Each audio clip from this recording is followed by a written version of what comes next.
Então tá, boa noite, pessoal.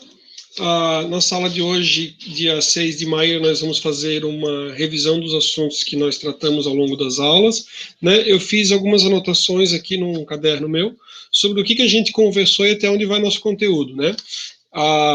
Já adiantando, quando foi na semana passada, nós comentamos, a gente já levou a discussão e já foi finalizada essa discussão, que era assim: se o assunto de prática trabalhista entraria. A gente combinou que não vai entrar. Até a gente já tem bastante conteúdo, né? E daí até para não dividir o conteúdo M1 e M2, tá? Então, no dia 22 e no dia 29, a gente começou a trabalhar o assunto de práticas trabalhistas, tá? No dia 22, a gente trabalhou a questão de jornada do trabalho, a gente chegou até a abrir uma folha de pagamento, viu como é que era ali os cálculos do INSS, Receita Federal, né, o imposto de renda, pessoa física, beleza. E na aula do dia 29, a gente falou a respeito de remuneração, salário, aí a gente falou ali sobre os adicionais, né, periculosidade, insalubridade. Enfim, esses dois assuntos, a aula do dia 22 e do dia 29, eles não vão cair para o nosso assunto da M1. Aí eu fiz algumas anotações aqui só para mim saber o que a gente tinha feito, tá?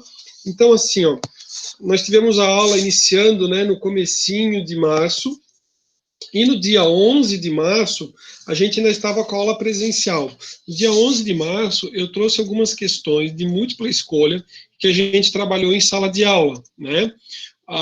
Eu levei ali a folha impressa em sala de aula, não eram 19 questões. Por quê? Porque algumas questões eu pulei, mas eu segui a mesma numeração de um outro material que eu tinha, né? Professor, que material? Acho que já comentei algumas vezes. Eu tenho o material que é para alguns concursos e tudo mais, e um dos treinamentos ali que eu justamente puxei é para justamente o exame de suficiência, e um que envolve a questão, né, que daí tem a disciplina de perícia e investigação contábil. É muito bom, porque eu tenho, né, todo o material, todo simulado e tudo mais, para que seja trabalhado. Bem legal. E não é um material assim, para um concurso de 2012. Não, era justamente para o exame de suficiência 2020. Né? Então, bem bacana, está bem atualizado. Beleza. Então, no dia 11 de março, a gente trabalhou, vamos dizer que eu trabalhei umas 15 questões ali, no mínimo. Aí, no dia 25 de março, foi o nosso primeiro encontro online. Tá? No nosso primeiro encontro online, a gente trabalhou, então, mais umas 6 questões objetivas. No dia 1º de abril, né, dia da mentira, nós tivemos a nossa aula sobre quesitos, e daí vocês fizeram uma atividade onde vocês formularam quesitos. Eu não trabalhei questões objetivas.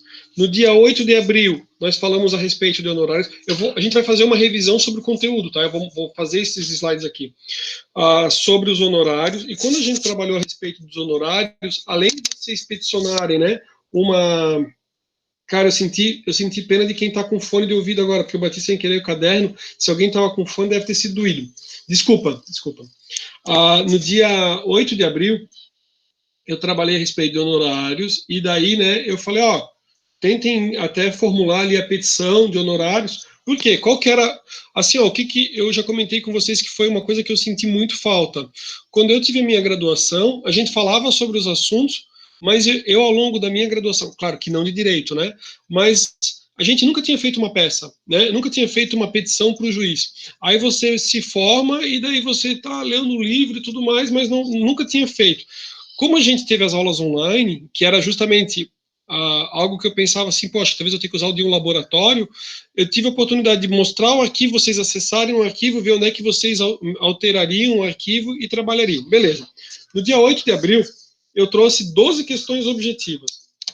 E no dia 15 de abril, o nosso assunto foi a respeito de fraude, e daí eu trabalhei em mais umas 6 questões. Estou comentando isso pelo seguinte: nós vamos agora, né, fazer uma revisão do conteúdo, e além de fazer uma revisão do conteúdo, eu trouxe algumas questões. Essas questões que eu trouxe hoje para a gente resolver, né, vou colocar o PowerPoint para nós resolvermos, algumas estão naquele primeiro exercício que foi feito no dia 11 de março, e outras questões estão, inclusive, que elas estão sendo tratadas por vocês com a atividade da tutoria. Eu não vou cobrar uma questão da tutora que essa questão não foi resolvida comigo. Então, assim, vocês não vão chegar e ter a prova e ter uma questão lá da tutora que vocês não tenham resolvido. É claro, vai que a gente resolve uma aqui e daí a gente consegue trabalhar e fazer ela virar uma questão lá na prova, tá? A prova, de uma forma geral, eu acredito que ela vai ser tranquila.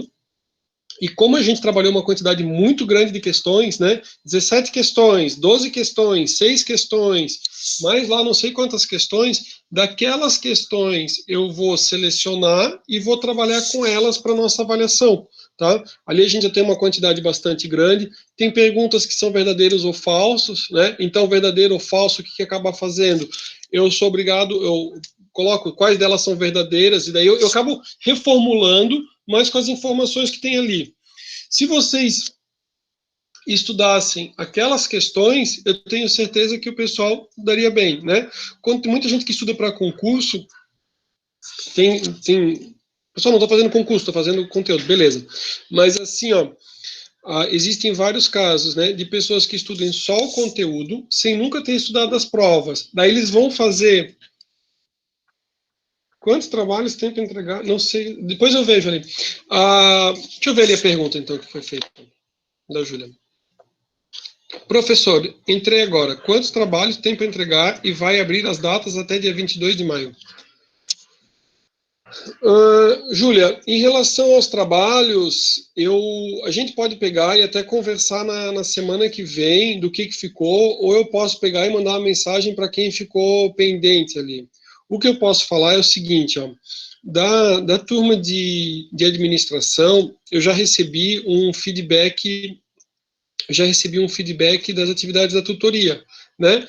Aí a maioria do pessoal foi assim, 2. Aí 1.8 e 1.9, né? As notas do pessoal da tutoria, que lá eles não fizeram essa prorrogação do prazo que a Júlia comentou comigo, tá? Então, o que acontece?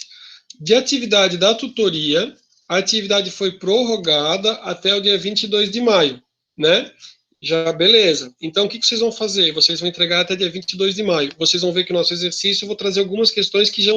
Algumas poucas questões, daquelas que ela passou, que vão servir justamente para nota da tutoria também. A atividade da tutoria, na verdade, é assim, ó, quem trouxe as questões fui eu, para a tutora, tá? Eu pensei em colocar 10, só que eu pensei assim, pô, 10, vai que dá 10, e daí a pessoa acaba errando uma, acaba diminuindo bastante a nota. Então eu coloquei uma quantidade um pouquinho maior. É só verdadeiro ou falso, vocês vão ver que responde aquilo super rápido, tá? E dessas de verdadeiro ou falso, não me lembro se eram 16 ou quantos eu coloquei ali, vocês vão ver que algumas, poucas, eu trouxe aqui pra gente trabalhar hoje, tá?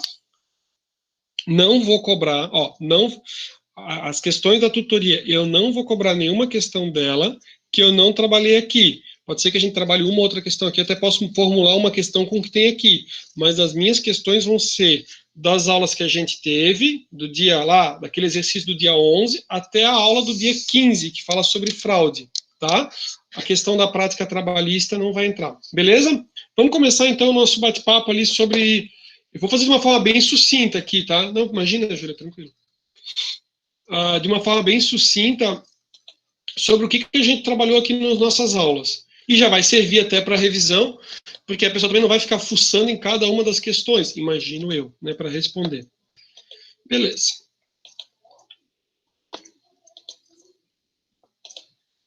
Apertei o botão errado. Tava assim, aceita compartilhar? Aí eu botei assim, botei cancelar. Catiúcia, permitir acesso. Beleza.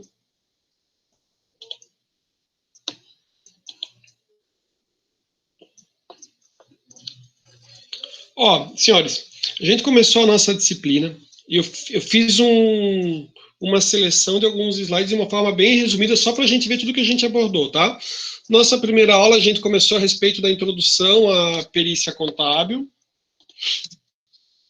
Aí nós conversamos o que vem a ser a perícia, né? Daí diz, ó, o seu objetivo é o estudo do fato característico e peculiar que está sendo objeto de litígio. Isso pode ser, né? Daí a gente já identificou que a perícia ela pode ser extrajudicial ou judicial e que ocorre no âmbito de qualquer uma das ciências definidas pelo homem. Aqui era a questão da perícia de uma forma ampla, e daí a gente falou, inclusive, sobre a perícia contábil, né? Perícia contábil como sendo um conjunto de procedimentos técnicos e científicos destinados a levar à instância decisória, né? Então, assim, que instância decisória? Seja lá, é uma discussão judicial, então levar para o juiz, né, os elementos de provas necessários para subsidiar a justa solução do litígio ou a constatação de fato, né. A perícia é muito mais do que só o laudo, né, mas o resultado a gente tem que é o laudo pericial, né, e ou a questão do parecer contábil, que daí a gente foi conversando, é que assim, ó, quando foi num primeiro encontro, a gente estava aprendendo muitos termos. Hoje em dia, que a gente já trabalhou ao longo das aulas, vocês vão ver que muitas coisas o cara já está muito craque e já sabe, né? Falou em laudo, perito, parecer é o assistente técnico que faz, né? Em conformidade, com as normas jurídicas e profissionais e com a legislação específica. Falamos, então, que a perícia, isso no nosso primeiro encontro, ela pode ser judicial, ela pode ser extrajudicial, né, e arbitral, né, a questão da lei de arbitragem, alguns vão encaixar o extrajudicial e o arbitral como sendo lá juntos como extrajudicial, e outros vão fazer a distinção em 3 vertentes, né. No extrajudicial, você tem a contratação, digamos, de um perito ali numa questão voluntária, até para ele dizer, ó, como é que ficou em relação aos haveres, as pessoas se acertam entre si sem depender de uma questão judicial, ou não, né? Uma questão de apuração de haveres, os sócios não entram em acordo, há necessidade, né, de se ingressar em juízo e daí o juiz vai nomear um perito. Beleza. Aí aqui a gente falou o que vem a ser cada uma delas, né? Judicial eu já expliquei, exercida sob a tutela do Poder Judiciário. Extrajudicial, né, é exercida no âmbito arbitral, aí ele explicação do que é arbitral, né, estatal ou voluntária. Então, arbitral, exercida sob o controle da lei de arbitragem, tem a lei de arbitragem que trata a respeito disso, né, é muito utilizado em relação ao comércio exterior. Por que se falou muito a questão da arbitragem? Porque o judiciário, ele tem, assim, um volume de trabalho muito grande e foi dito que é uma forma de agilizar os processos, né. Se falou muito a respeito da arbitragem como sendo, assim, algo que ia bombar, ia dar muito certo. Particularmente, né, não está no meu dia a dia a questão da arbitragem, e eu acho que a expectativa era muito maior do que realmente aconteceu, né? É claro, comércio exterior é tudo arbitragem. Por quê? Né? Porque se você depender ali judicial e tudo mais, realmente vai ficar muito complicado. Só que às vezes eles podem definir que essa solução, ela vai, comércio exterior, né, ela vai acontecer em outro país, né? Então, assim, no Brasil, no meu âmbito de atuação, eu não vejo acontecer muito, tá? Mas beleza, existe, acontece, funciona, né? A oficial e estatal, elas são executadas sob o controle de órgão dos estados, e a voluntária, beleza. Aí aqui, só mostrei graficamente, assim, como é que seria, né, judicial e a extrajudicial. Aí, isso foi nosso primeiro encontro. É claro, no primeiro encontro a gente falou, assim, de mercado de trabalho, oportunidades, mas, assim, estou fazendo um resumo de uma forma mais sucinta, e algumas coisas a respeito de mercado de trabalho, ao longo das aulas a gente trabalhou, então eu imagino que o pessoal já está fera, tá? Segunda aula era a respeito do trabalho de perícia, onde a gente focou, né, a importância do assistente técnico, né? O assistente técnico, ele é contratado pela parte, né? Ele não tem nenhum tipo de preocupação em relação, não é que não tem preocupação, mas não existe nenhuma possibilidade, né, de você dizer que o assistente técnico ele é suspeito ou ele está impedido. Por quê? Porque ele não é imparcial. O assistente técnico ele pode ser totalmente parcial. Quem não pode ser parcial, que tem que ser imparcial, é o perito. O perito ele não pode tender para nenhum dos lados. Tanto é que a gente vai ver nos slides, eu até deixei algumas questões sobre impedimento e suspeição, tá? Mas eu não vou cobrar de vocês quando que ele está impedido e quando que ele é suspeito. Eu acho que até nos exercícios eu nem cheguei a cobrar tanto. Vocês estudaram comigo a questão, a disciplina, né, de de ética profissional, e em ética profissional a gente trabalhou bastante a questão do impedimento e da suspeição. Então, assim, eu não quis repisar o conteúdo, né? Ah, professora, eu vou fazer uma prova ali a questão pelo CFC, né? Dá uma estudada, com certeza, e tudo o Código de Processo Civil, tá? Para ver quais são as regras ali de impedimento e suspeição e as próprias normas. Beleza, ó. Assistente técnico, beleza. Aqui, né, a questão das funções do assistente técnico. O assistente técnico, ele é responsável pela elaboração de quesitos, né, que o advogado vai apresentar para que o perito responda, né, é ele que vai elaborar o parecer pericial, contábil, de comum acordo com a parte que o contratou, vai colaborar com o perito na busca de documentação, auxilia, se necessário, o advogado, né, e o perito, contador, assistente pode, né, logo após a sua contratação, manter contato com o advogado da parte que o contratou, requerendo o dossiê completo do processo para conhecimento dos fatos e melhor acompanhamento dos atos processuais no que né, pertinentes à perícia. Aqui, eu acho até que é importante comentar e apresentar isso aqui, porque assim, ó, numa primeira situação de vocês vão fazer, né, o primeiro processo, você contratados como assistentes, pode surgir aquela dúvida, não, mas para quem que eu faço? Eu contacto tudo a empresa, né? Então a própria norma já diz, olha, você tem autonomia, né? Contacte o advogado, solicite a cópia do processo inteiro, justamente para conseguir se inteirar e tudo mais. Pode ter esse livre acesso com o advogado, né? É claro, dependendo da situação, conversa com quem contratou a parte, né? Fala, olha, eu vou fazer contrato com o advogado e vou solucionar. Beleza, né? Eu imagino que é justamente o que a parte deseja, né? E não, digamos, você cada vez tem que contactar a parte, para daí a parte contactar o advogado, tipo telefone sem fio, que daí demora um monte e não resolve. Beleza, né? Aqui tem o artigo do Código de Processo Civil, né, que vai falar, o juiz nomeará o perito, incumbe a parte, né, nos 15 dias contados da intimação de despacho, né, arguir o impedimento ou a suspeição do perito. Então, se você descobrir, né, que ele é amigo íntimo ou inimigo, né, é uma situação lá de suspeição, ou se tem alguma relação empresarial, parentesco, né, alguma coisa que possa gerar um impedimento.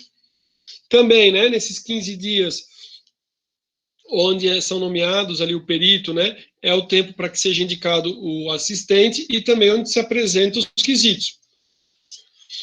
Aqui eu trouxe para vocês a respeito do cadastro do perito, né, que ele faz o cadastro, que esse cadastro é mantido pelos tribunais.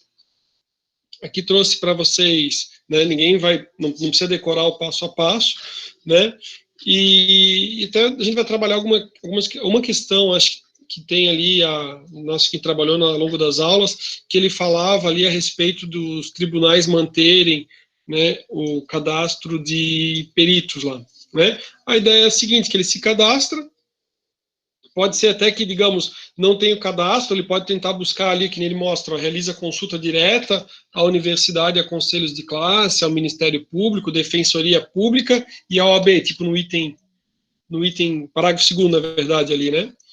E beleza. E lembrando sempre, né, que a nomeação do perito é de livre escolha do juiz, tá? O juiz pode nomear para perito quem ele quiser. A ideia é que o perito é alguém de confiança do juiz, é alguém que ele acredite que vai ser imparcial e que vai fazer o trabalho.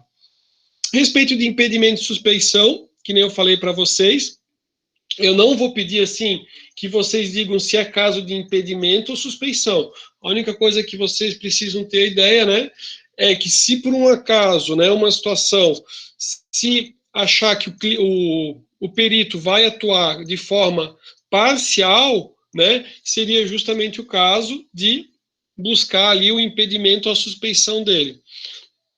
Vocês tiveram aula com o professor Rigueto, né? O professor Rigueto deve ter comentado também, e a gente está fazendo a questão dos cálculos trabalhistas. O que acontece na audiência trabalhista quando tem uma testemunha? A primeira coisa que o advogado tenta, né, junto com o cliente, né, seja ele uma empresa ou seja o cliente o reclamante, é tentar verificar se aquela testemunha ela vai falar com a verdade de forma imparcial ou se ela tem uma situação que possa ser, né, que ela possa atuar de forma parcial. Por quê? Naquele primeiro momento é quando o juiz vai contraditar a testemunha e vai dizer assim, olha, essa testemunha, ela tem interesse, né? Ela também tem uma ação contra a empresa, então ela vai ser parcial ali na hora de dar, porque depois, né, na hora do resultado dessa ação, porque numa próxima ação ela também quer ganhar o dela, né? Ou ela não pode ser uma testemunha, não pode ser imparcial, porque ela tem interesse na causa por uma outra razão, né, em relação à empresa. Então, isso é muito importante, né? Eu acho que eu comentei quando foi nessa aula, porque essa aula era presencial, uma situação que eu tive uma testemunha, né, a gente pegou o processo, já tinha andado, já estava na execução, e, na verdade, foi decretada a revelia da empresa. Né? O empresário nem chegou a receber a documentação, o empresário tinha mudado do local, e a gente conseguiu reverter. E uma das testemunhas que tinha lascado, eu consegui achar no Facebook a foto dos dois juntinhos, né, indo pescar e tudo mais, super amigos, assim. E mais do que amigos, quando a gente conversou com o cliente falou assim, esse cara é o padrasto. Eu busquei junto à contabilidade, e a contabilidade tinha uma escritura, né, tinha um documento que era justamente ele fez de forma pública, né, que era a declaração de união estável dessa pessoa com a mãe do rapaz. Então, como tinha toda a ficha de cadastro na contabilidade, eu consegui juntar toda a documentação, apresentar para o juiz, apresentar que o cliente não tinha sido notificado, já estava em execução, que não tinha sido, e que, na verdade, tinha alguma coisa muito estranha ali, que o juiz deveria realmente analisar o que estava acontecendo, tá? O juiz abriu toda a fase de instrução do processo. Vocês veem que interessante, né? Tudo isso que eu estou comentando com vocês é justamente pela questão do impedimento e suspeição. Então, assim, ó, o advogado da outra parte, ele vai tentar, né, identificar se o perito tem algum grau de parentesco e vai inviabilizar toda a perícia, né? Imagine assim, ó, eu sou empresário, aí o juiz, sei lá, tá cadastrado o perito, ele nomeia meu cunhado, meu super amigão e coisa e tal, para fazer a avaliação da minha empresa, que pegou fogo, né? Aí eu já falo com o cunhado, olha, vamos botar o valor lá em cima, lá para a gente ganhar um bom dinheiro ali do seguro, que eu estou discutindo ali a questão do seguro, né? Beleza. Adiante, né? O impedimento, né? Aí aqui ele traz, ó, impedimentos são acontecimentos que por lei impedem o perito de executar o trabalho pericial, tal como preconizado no item 20 da NBC PP 01. Suspeição, né? Aí aqui trouxe dois casos aqui, né? Ser amigo íntimo de qualquer das partes e ser inimigo capital de qualquer das partes, né? Não é tão fácil, né? O impedimento é mais fácil de você identificar. A suspeição não, né? É uma questão já de amizade, né? De inimizade. Beleza. Aí aqui diz, ó, o perito, quando da leitura dos autos, identificando uma dessas situações ocorrendo no processo para o qual foi nomeado, deverá elaborar uma petição ao juiz solicitando a dispensa do trabalho, né, nomeado, alegando nesse documento o motivo. Aí até tem o modelo até cheguei a mostrar para vocês, que se o perito souber, o perito deveria, né, já naquele momento comunicar, beleza? Nossa primeira aula online, nós começamos a falar a respeito, né, do laudo e do parecer, e acho que um dos pontos mais importantes ali era justamente mostrar o fluxograma e as partes que compõem, né, o que é necessário que compõe o laudo. Então, apresentei para vocês um fluxograma, né, desde a designação da perícia, é claro, tá? Eu quero que vocês compreendam isso aqui. Perdão, ninguém precisa decorar todos os passos aqui, né? Mas que é uma questão de compreensão, né? O que acontece? Verifica-se que é necessária a realização de perícia, né? Então, é designado uma perícia e nomeado perito, né? Já tem os quesitos do juiz, de forma geral, o juiz já apresenta os quesitos e ele abre o prazo. Para quê? Para as partes também apresentarem os quesitos. Aí tem apresentação de quesitos e apresentação dos assistentes pelas partes, intimação do perito para elaboração do laudo pericial, aí vem a atividade pericial, o perito entrega o laudo em juízo. Ele entregou o laudo, as partes têm tempo para se manifestar, né, sobre o laudo e a questão do próprio parecer, né?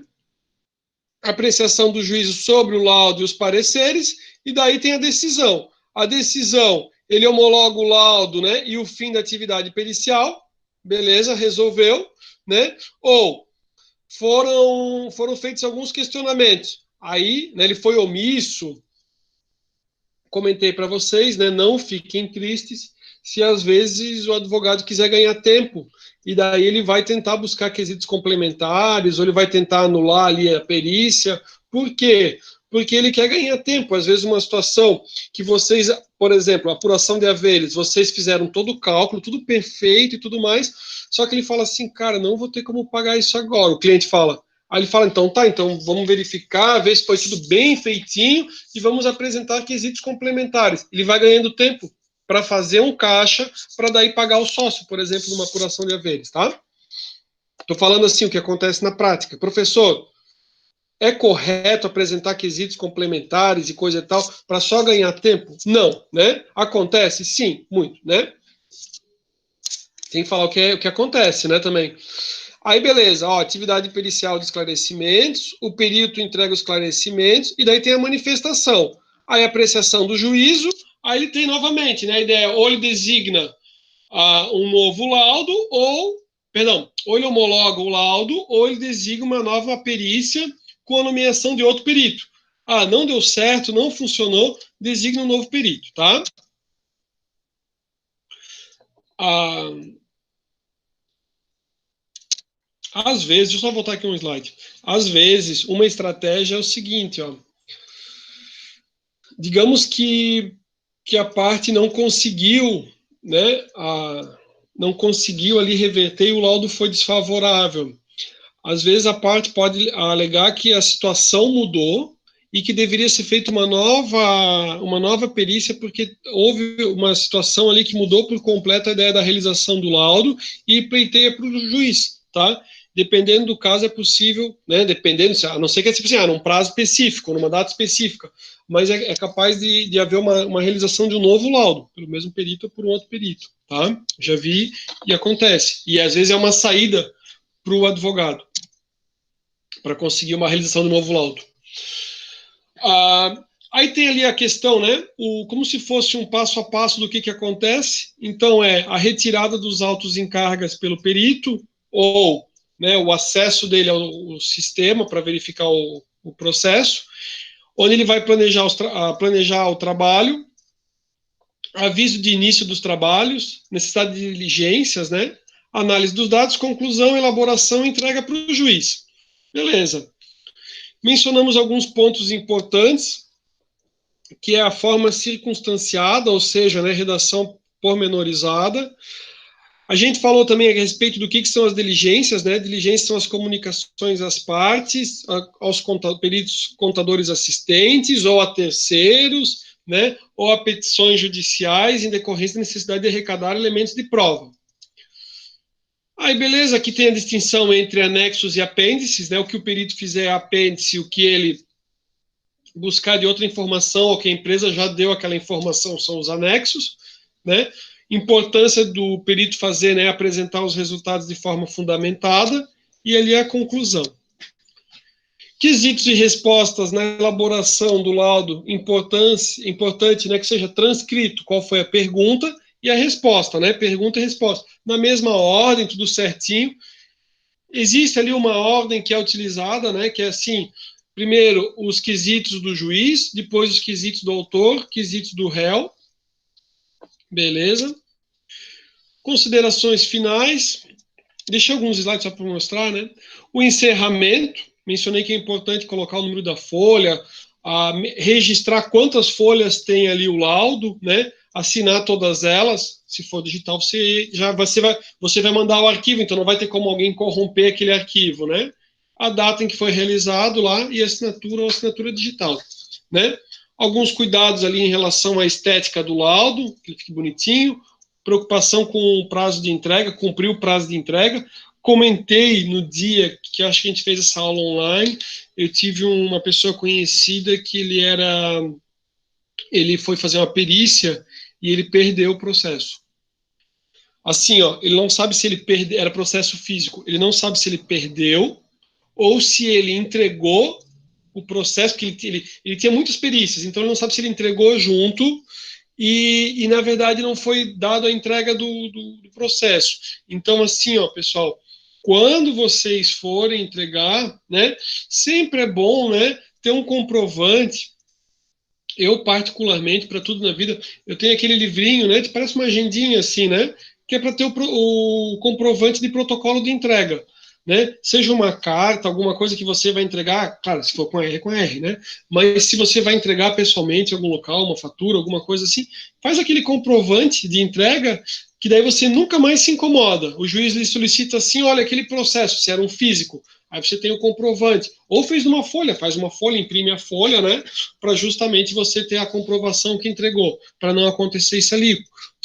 A gente estudou, na verdade, teve até algumas questões que a gente trabalhou, o perito ele vai ser penalizado, tá? Além de ter a possibilidade de ter que indenizar, ele também vai ficar inabilitado e responder lá perante o conselho, ele vai ficar inabilitado para realizar outras perícias, tá? Ali para o juiz. Então é bem chato, assim, bem complicado. Não só chato, né? Falamos do que vem ser impugnação do laudo, quando justamente a parte questiona e impugna ali o resultado, né? Laudo pericial complementar, situação que é a necessidade de complementar aquele laudo inicial, né? Que outros aspectos, né? Questão de inconformismo e tudo mais.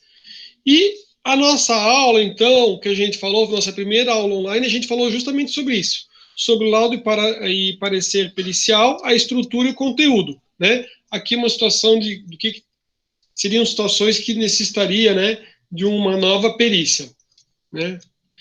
Aí, perfeito. Aí a nossa aula, que foi no dia, acho que foi essa aula do dia 1, dia 1º de abril. A gente trabalhou a respeito dos quesitos contábeis. Falamos, né, a distinção entre os quesitos pertinentes e impertinentes, né? Pertinentes, beleza, né? Tem o objetivo de esclarecer as normas técnicas contábeis. E impertinentes, eu aceitei todo mundo, Jonatas. Será que eles estão usando outro link? Não abriu para mim para aceitar mais ninguém. Vou colocar o link da nossa aula. Acho que. Deixa eu ver se eu tenho aqui. Eu não sei se é isso. Deixa eu pegar aqui no. Só um pouquinho.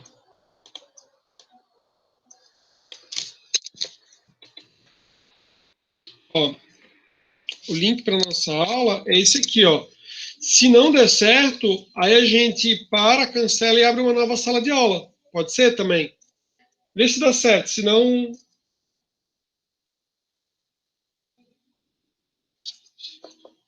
Acho que é essa a nossa sala, né? Deixa eu ver detalhes da reunião. Também ter apertado aqui antes. PGY.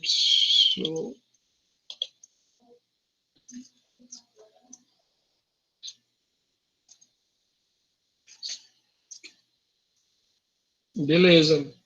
Vou só ver se aparece alguém aqui agora. Se não aparecer, aí a gente pode cancelar e abrir de novo.